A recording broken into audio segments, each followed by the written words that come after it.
гагаузская сторона не предложила решить две проблемы, которые имели место быть в связи с наличием несовершенства, пробелов в региональном законодательстве.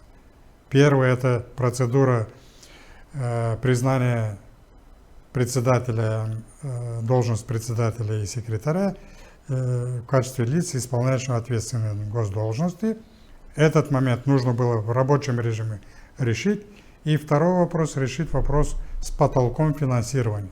Почему? Потому что потолок финансирования был определен в региональном законодательстве на основании старой нормы, которая существовала по стране. Она была выше, чем текущая нормативная база регулирует это. В чем, в принципе, и Центр нас обвинял. Поэтому вот эти две позиции нужно было решать. Других положений согласительного характера, регулирующего характера не было необходимости для принятия, для того, чтобы разрешить так называемый конфликт.